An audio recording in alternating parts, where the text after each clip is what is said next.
I hope आप सभी बच्चे बहुत अच्छे हैं। बोर्ड एग्जाम्स हो गए हैं और मैं आपके लिए लेके आई हूँ सेक्रेटरियल प्रैक्टिस की आंसर बुक। हमने बहुत सोचा कि शायद इस साल भी बोर्ड एग्जाम्स ना हो।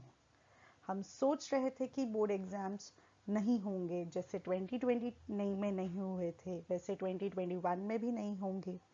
We were planning to it, but unfortunately हमारे साथ ये होना था और हमें एग्जाम्स देने थे।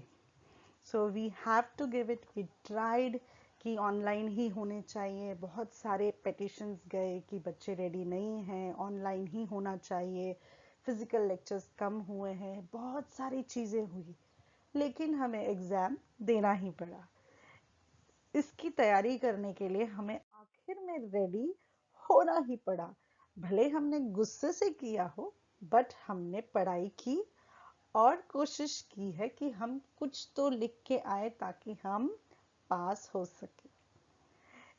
बहुत गुस्सा होगा, बहुत कम पढ़ाई की होगी और आदत छूट गई होगी लिखने की, बहुत सारी ऐसी प्रॉब्लम्स आई होंगी, बट स्टूडेंट्स आप लोगों ने अपना अच्छा ही दिया होगा and I believe in you.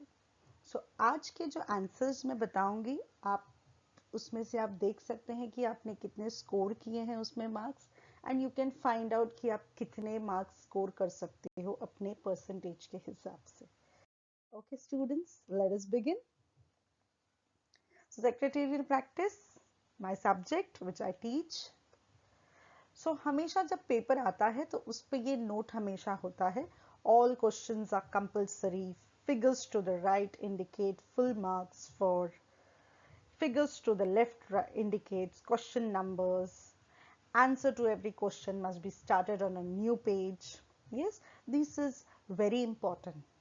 These instructions should be followed by each and every student. Okay students, so let us see. As we all know कि जब पेपर आता है तो हमारा क्वेश्चन नंबर 1 होता है, जिसके अंदर A, B, C, D होते हैं, ऑब्जेक्टिव्स होते हैं, और अगर हमने वो ऑब्जेक्टिव्स कर लिए तो हमारे हाथ में 20 मार्क्स होते हैं। सो आज आप चेक कर सकते हैं कि आपके सारे आंसर्स राइट है या नहीं। सो जैसे क्वेश्चन नंबर 1 आ गया हमारा, select the correct answers from the options given below and rewrite the sentences. I must tell you, ये बहुत इजी थे। हर साल के मुकाबले ये बहुत इजी थे ऑब्जेक्टिव्स। सो पहला जो है हमारा, dash is related to money and money management, so answer is finance. So I hope आपका आंसर राइट होगा। Secured debentures must be redeemed within 10 years from the date of its issue. अब यहाँ पे 10 days भी दिया था, 10 years भी दिया था। सो आपको याद रखना है या आपको रिकॉल करना है, आपने years लिखा है या days लिखा है। India has a multiple depository system. You have to remember it. It is multiple depository system.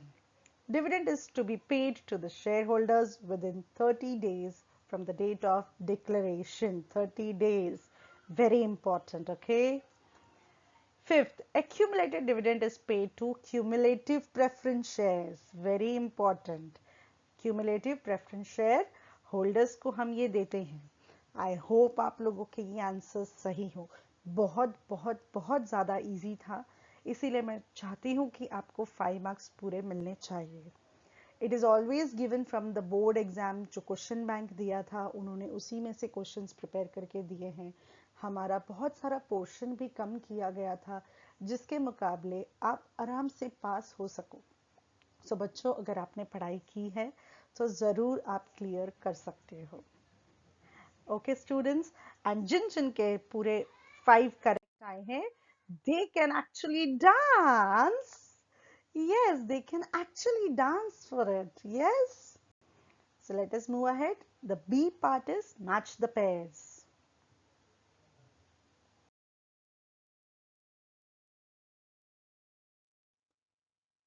Match the pairs. Group A, Group B होता है. First, investment in debentures. safe and secured investment. Financial market, trading of financial securities. Price of shares, mention fixed price issue method. Mentioned in the prospectus, fixed price issue method. Corporate finance deals with acquisition and use of capital. Listed company must inform stock exchange about dividend declaration. ये भी थोड़ा confusing था लेकिन इतना hard नहीं था. So जिन जिन लोगों ने स्कोर किया होगा, all the best, good luck आगे के लिए भी. Okay, so let us see आगे क्या है. Okay, and जिनके 5 right हो गए होंगे, they can also get excited for it. Yay, you're scoring 10 marks. So it is very happy moment for you all कि आपने 10 marks score कर लिए हैं. C part, let us move to the C part now. C part में आता है state whether the following statements are true or false. See, you all are blessed. आपको यहाँ कोई reasons नहीं देना है, कुछ नहीं करना है, सिर्फ true या false लिख के you get 1 full mark there. So अगर आप लोगों का ये सही है तो you will score 15. अगर पीछे के दोनों filling the blanks and the match the pair दोनों correct है, so you can add here 5 marks more. So let us see the first question. Dividend can be paid out of capital? Never. False. Deposits can be accepted for a maximum of 6 months? No, it is for 36 months. Minimum 6 months hota hai. So false.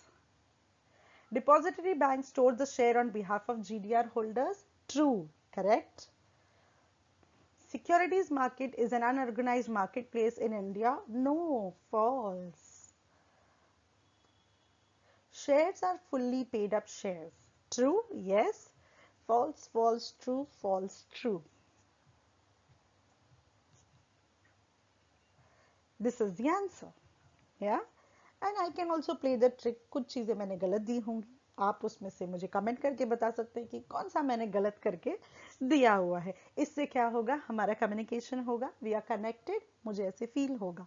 अगर कुछ मैंने गलत लिखा होगा, definitely मुझे पता होगा, मैंने जरूर जानबूझ के लिखा होगा. So that I need your comments. I want to know आप पढ़ते हो, ध्यान से देखते हो वीडियो या नहीं, मैं जानना चाहती हूँ. इसीलिए, और अगर मैं गलत हूँ, मुझे पता होगा, आप सही होगे तो मुझे ज्यादा अच्छा लगेगा. सो लेट अस सी. अगर ये पांचों के सबके राइट हो जाते हैं तो आप अपने फ्रेंड्स के साथ देख के बोल सकते हो, yes we did it, yes we really did it. या the D part. The D part is correct the underlined word and rewrite the following sentences. Now if you have written the sentences, it is okay. अगर आपने sentence पूरा नहीं लिख के अगर वो सिर्फ वो word लिखा है, then also examiner will give you marks. Examiner बच्चों के point of view से सोचता है तो वो marks दे देगा. So let us see. Depositors are owners of a company. No. Creditors. Depositors are owners of company? No, they are the creditors of the company. Retained earning is an external source of finance. No, retained earning क्या होता है? Plowing back of money. हर साल company कुछ profit में से कुछ amount निकाल के साइड में रखती है एंड फिर वो जरूरत पड़ने पे उसे कैपिटलाइज करती है. उस अमाउंट को हम कहते हैं retained earning. So retained earning is internal source of finance. To rate its debentures, a company appoints underwriters. No, underwriters को appoint नहीं किया जाता. Underwriters क्या करते हैं, उनके साथ डीड बनाई जाती है जिसमें जो शेयर्स नहीं बिकेंगे वो underwriters खरीद सकते हैं. हम रेट करने के लिए डिबेंचर्स को हमारे पास है credit rating agencies. Okay. Companies sell fresh shares for the first time to the public in secondary market? No, they sell in primary market. So आपको हमेशा opposite लिखना है. इनका opposite लिखना है. जो भी underline किया उसका opposite word आना होता है. Preference shareholder get dividend from residual profit? No, they are equity shareholders जिन्हें मिलता है. Yes, सो आई होप कि अगर ये भी अगर सब बच्चों का राइट हो जाए तो you are going to score all correct, 20 marks. You can really enjoy it now कि आपके हाथ में 20 marks हो चुके हैं. And congratulations to those who are going to score 20 marks. जिनको नहीं मिला है, that is okay. It doesn't matter. आगे जाके आपको marks जरूर मिलेंगे, points में मिलेंगे. ऐसा होता है कई बार कुछ बच्चे ऑब्जेक्टिव्स में ज़्यादा ध्यान नहीं देते एंड क्वेश्चन आंसर्स में ज़्यादा ध्यान देके प्रॉपरली वो प्रेजेंट करते हैं. So that is okay. तो अगर आपको 20 मिला है then also it is fine. अगर नहीं, हमारी होप जारी है क्योंकि आगे पूरा क्वेश्चन पेपर बाकी है. सो let us go ahead. Explain the following terms. इसमें एनी 4 आपको लिखने होते हैं. Okay, so first was production cycle. Now the answer which I am showing you all here is given by the board. Board से जो हमारे लिए blue print आता है जिसको देख के हम करेक्शंस करते हैं, उसके अंदर ऐसे पॉइंट्स लिखे होते हैं. अगर आपने ये पॉइंट्स डाले हैं, you score good marks in that. So production cycle में कुछ पॉइंट्स जो होने चाहिए थे वो है the process of converting raw material into finished goods is called as production cycle. Working capital requirement depends upon the length of production cycle.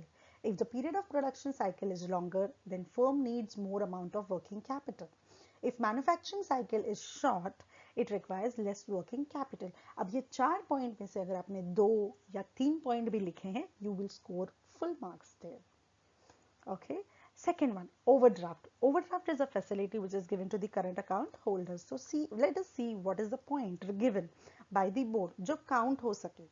Overdraft facility is given to current account holder under which account holder can withdraw money in excess of balance in the account. This facility is given to current account holders. This facility is up to certain limit decided by the bank. Interest is charged on actual amount withdrawn. So this also the board इसे भी as an objective मानता है. अगर आपने ये चारों पांचों point proper लिखे हैं, मैक्सिमम 2 to 3 पॉइंट्स अगर आपने प्रॉपर लिखे हैं, you score full marks here. Okay, I hope आपने जरूर वो मार्क्स स्कोर किया होगा. Let us go ahead. और किया होगा तो what? इतना छोटा था वो आंसर लिखने के लिए और मैंने बहुत लेंदी लिख दिया. ऐसे कुछ बच्चे सोच रहे होंगे बिकॉज आप एक्सप्लेन द टर्म है. अगर वो छोटा सा है तो आपको सिर्फ उस टर्म को एक्सप्लेन करना था. सो अगर आप लोगों ने बहुत लेंदी लिखा है फिर भी उसमें से कुछ तो सही होगा तो एक मार्क तो मिल ही जाएगा. So let us go ahead. Employ stock option scheme ESPS. Under the scheme, company offers equity share to its employees at a discounted price which they can buy at a future date. Company deducts a certain amount from the salary of the employee towards the payment for these shares. Company has to get approval of shareholders through a special resolution for this scheme. So these are the 3 points जो अगर आपने इसमें से 2 point भी लिखे हैं, yes, you can score good marks in that. Depository participant. Depository participant is the agent of depository. It is a link between depository and investors. Depository participant directly deals with customers, investors. So I can say you all, जितने paper हमने check किए हैं, बच्चों ने answer लिखा है. They have scored good marks in this. So I can bet on it कि yes, आपने भी लिखा होगा and you will also score good marks in this. Next, rate of dividend. Dividend is the return on investment paid to shareholders. Rate of dividend on preference shares is fixed. Rate of dividend on equity shares is fluctuating. Rate of dividend on equity shares is fluctuating. Rate of dividend on equity share is decided by board of directors based on the profit of the company. So this is very easy one and many of the students have scored good in this point. This point and right issue बहुत सारे बच्चों ने लिखा है. I think because second chapter बहुत important है तो उसमें से ये सारा कुछ आप लोगों ने अच्छे से पढ़ के लिखा है. Right issue. When a company wants to raise further capital, it can issue shares to its existing equity shareholders. Such an issue is called as right issue. Right issue shares. Right shares are sold at a price lesser than market value. Company has to send letter of offer while offering right shares. So I hope you all have written it very well and I believe that आप लोगों को अच्छे marks मिले होंगे. आज के इस session में मैंने सिर्फ आपको ये ऑब्जेक्टिव्स दिए हैं, question number 1 and question number 2 clear किया है। नेक्स्ट कमिंग वीडियो में मैं धीरे धीरे लेके आऊंगी आपके लिए question number 3, question number 4, question number 5। These answers are directly from the board where we get from the blueprint. So this will help you all. आपके ब्रदर्स सिस्टर कोई अगर आगे आ रहे हैं 12th स्टैंडर्ड में तो आप उनके लिए ये गाइडेंस के तौर पे यूज कर सकते हैं। Thank you for watching my channel.